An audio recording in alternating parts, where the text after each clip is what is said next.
नमस्कार, मैं डॉक्टर नरेश शुक्ला और मेरे चैनल डॉक्टर ज्योतिष में आपका स्वागत है।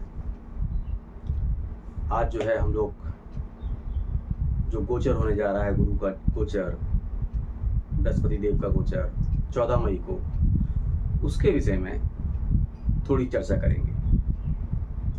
हम लोग जो है सभी राशियों का पढ़ेंगे। मैं एक एक या दो राशि के बारे में बताता चला जाऊंगा आपको कि किन किन राशियों पे कैसा प्रभाव पड़ेगा, कैसा प्रभाव पड़ेगा। ऐसा नहीं कि सभी क्षेत्रों पे प्रभाव पड़ता है, ये आप समझ लीजिए। किसी का भी गोचर अगर होता है, किसी भी ग्रह का, किसी भी प्लेनेट का, तो सब जगह उसका असर नहीं होता है। जहां पर ग्रह बैठता है, जहां उसकी दृष्टियां जाती हैं, वहां उनका विशेष प्रभाव रहता है। तो उसी हिसाब से मैं चर्चा करता जाऊंगा, उसी हिसाब से मैं आपको बताता चला जाऊंगा।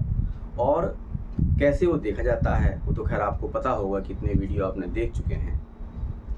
तो ये देख लीजिए कैसे राशि को देखना है। मैं आपको मेष राशि से शुरू करूंगा। मैंने तो मेष यहाँ बना दिया है। आपके में मेष राशि में चंद्रमा कहीं पर भी बैठा होगा तो आप सर्वप्रथम ये करिए कि चंद्रमा को आप लग्न पे ले आइए। तो जो जुपिटर हैं, गुरु महाराज हैं, वो मिथुन राशि में जा रहे हैं। अब देखिए मिथुन आपका जो है तीसरे भाव में पड़ेंगे।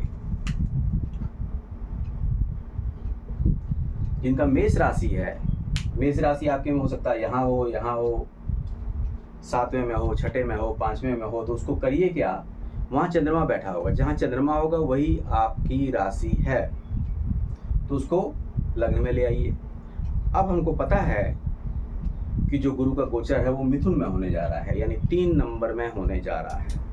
तो मेष राशि के हिसाब से आपके जो जुपिटर महाराज हैं वो कहाँ जाएंगे, 3 नंबर यानी तीसरे भाव में जाएंगे। अब इनकी जो दृष्टियाँ होती हैं पंचम, सप्तम, नवम, यानी यहाँ से गिनना शुरू करिए, 1 2 3 4 5 7 8 9। तो सर्वप्रथम जो मेष राशि है, मेष राशि वाले इसमें देखें, बाकी देखना चाहें देख सकते हैं, समझ सकते हैं, लेकिन जो इन पे असर पड़ेगा वही देखना है। तो सर्वप्रथम जो बृहस्पति देव है वो तीसरे भाव में बैठे हैं। ये शौर्य, साहस का, पराक्रम का कारक है, जगह है ये आपके जो छोटी दूरियों हैं उनका भी कारक है, ये भाव है आपका। तो बृहस्पति देव आपको जो छोटी दूरियों की यात्राएं हैं वो करा सकते हैं। ये आपका नेट, डाटा साइंस, इसका भी कारक है, मार्केटिंग का भी कारक है। तो जो मार्केटिंग से संबंधित काम करते हैं उनके लिए भी ये टाइम जो पूरा साल रहेगा 2025 का, ये बहुत ही अच्छा रहेगा। जो छोटी मोटी दूरियां करते हैं उनके लिए फायदेमंद रहेंगी, यात्राओं से उनको लाभ होगा। जो राइटिंग संबंधित काम करते हैं, ये राइटिंग का स्थान भी है। बहुत ही कम लोगों को पता है कि राइटिंग का भी स्थान है। तो जो इससे संबंधित काम करते हैं, राइटिंग से संबंधित कोई बुक लिख रहे हैं, उनके लिए भी ये टाइम बहुत ही अच्छा है। अब आते हैं पंचम स्थान पे, यानी इनकी जो दृष्टि है पंचम स्थान पे। तो पंचम स्थान पे जो हमारे पार्टनर का होता है, हमारे इंडिपेंडेंट बिजनेस का होता है। लोगों को पार्टनर ही पता है, ये इंडिपेंडेंट बिजनेस का भी है, स्वतंत्र व्यवसाय। तो जो लोग स्वतंत्र व्यवसाय करते हैं, किसी भी तरह का स्वतंत्र व्यवसाय करते हैं, उनके लिए ये साल बहुत ही अच्छा रहेगा। जिनके वैवाहिक जीवन में कुछ कड़वाहट है वो भी ठीक हो जाएगी। जिनका शादी का योग बन रहा है उनके लिए भी ये टाइम अच्छा है। अब आते हैं इनकी सप्तम दृष्टि पे। ये हमारे भाग्य का दृष्टि है, हमारे भाग्य साथ देगा।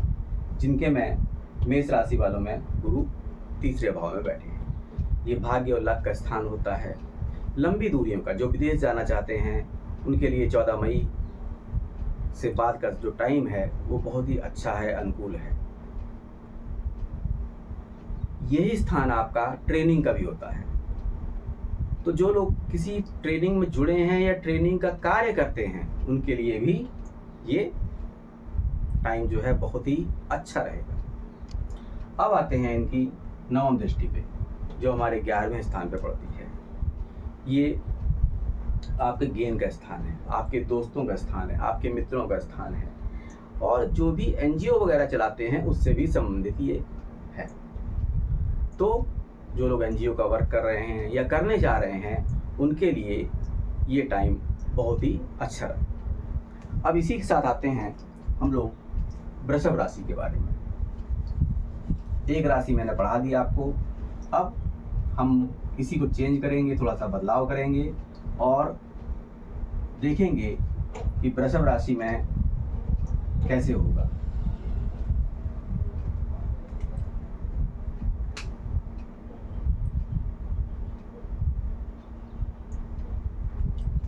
यानी 2 नंबर।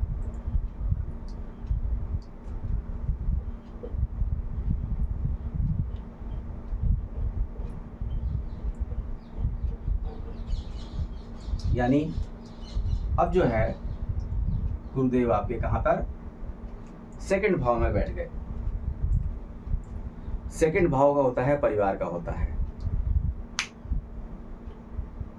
और किसी चीज को जुड़ने का भाव होता है। कोई भी चीज जुड़ती है इसमें, जैसे कोई बच्चा पैदा होता है तो परिवार में जुड़ता है, किसी की शादी होती है तो परिवार में जुड़ता है। तो ये भाव हमारा जो है जुड़ने का है। तो जिनके बच्चे कंसीव नहीं हो रहे हैं वो यहाँ से हो सकते हैं जब गुरुदेव का गोचर होगा इसमें। ये उनके लिए बहुत ही अच्छा है। वैसे तो बच्चों का स्थान 5वां है, लेकिन गुरु के यहाँ पर गोचर करने से, वृषभ राशि में गोचर करने से गुरुदेव जो हैं वो हमारे सेकंड भाव में बैठ रहे हैं। ये पारिवारिक बिजनेस का स्थान भी है।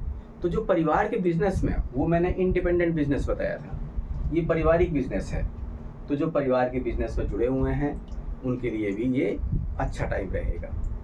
अब इसके बाद आते हैं इनकी पंचम दृष्टि। गिनिए यहाँ से 1 2 3 4 5। ये स्थान हमारा बीमारी का है। तो जिनको क्रॉनिक बीमारी लगी हुई है वो इससे थोड़ा सा बच जाएंगे, थोड़ा सा परेशानी से उनको थोड़ी कम परेशानी होगी। लेकिन कभी कभी, क्योंकि इनकी जो राशियाँ पड़ रही हैं वो पड़ रही है 8वें में, तो जो उनकी दृष्टि है कभी कभी बीमारियों को बढ़ा भी देती है। ऋण से छुटकारा मिलेगा इनको। हाँ, कोई भी ये एग्ज़ाम दे रहे हैं, ये एंट्रेंस एग्ज़ाम का बहुत ही छठा स्थान जो है कृष्णमूर्ति पद्धति में एंट्रेंस एग्ज़ाम का बहुत ही अच्छा है। तो कोई भी कंपटीशन दे रहे हैं वो कंपटीशन में उनको सक्सेस मिलेगी। दूसरा, जो इनकी सप्तम दृष्टि है वो हमारे 8वें स्थान पे, पीड़ा के स्थान पे पड़ रही है। तो थोड़ी बहुत पीड़ा शारीरिक भी हो सकती है, मानसिक भी हो सकती है, आर्थिक भी हो सकती है। उनको पीड़ा का सामना करना पड़ सकता है। और इसके अलावा क्योंकि ये जो स्थान है वो पेट्रोल पंप संबंधित, डेंटिस्ट संबंधित, आर्कियोलॉजिस्ट संबंधित है, उनके लिए ये टाइम बहुत ही अच्छा है। जो इस लाइन से जुड़े हुए हैं उनके लिए टाइम अच्छा है। पेट्रोल पंप जो खोलना चाह रहे हैं उनका स्थान भी यही कहलाता है, उनके लिए भी अच्छा है। जो थोड़ी सी ये परेशानी है वो पीड़ा संबंधित दे सकती है, क्योंकि यहाँ पर आपको पीड़ा ही गेन होती है, क्योंकि इनकी दृष्टि भी वहीं उसी स्थान पे पड़ रही है। अब इसके बाद आते हैं हमारा जो है नवम, सप्तम, अष्टम, नवम। ये स्थान राज्य पक्ष का है। जिनका प्रमोशन नहीं हो रहा है उनका प्रमोशन होगा। राज्य पक्ष से हमको लाभ ही गेन होगा। कोई आयोग से संबंधित जो पेपर दे रहे हैं उनको भी 2025 का टाइम बहुत ही लाभप्रद रहेगा। ये मैंने 2 राशियों का गोचर आपको एक संक्षिप्त उसमें बताया। इसको देखिए, जो आप में मेष और वृषभ राशि के हैं वो देखें।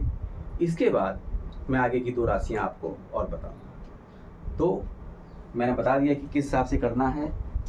आपको चंद्रमा इस बार यहाँ रखना है। चंद्रमा कहीं पर भी हो, अगर आपके 2 नंबर में कहीं पर भी है, यहाँ पर है, इस जगह पर है, कहीं पर भी है, चौथे में है, 8वें में है, 9वें में है, 10वें, 11वें में है, उसको आप 2 नंबर पे ले आइए, लग्न में ले आइए। और फिर देखिए आपके जो गुरु हैं, महाराज हैं, वो कहाँ पर जा रहे हैं। तो ये मैंने मेष और वृषभ राशि के बारे में, गोचर के बारे में आपको बताया। और इसी के साथ चैनल को ज़्यादा से ज़्यादा सब्सक्राइब करिए, वीडियो को लाइक करिए, और कोई आपकी क्वेरी हो उसको आप पूछ सकते हैं। तो मुझको विदा दीजिए। नमस्कार।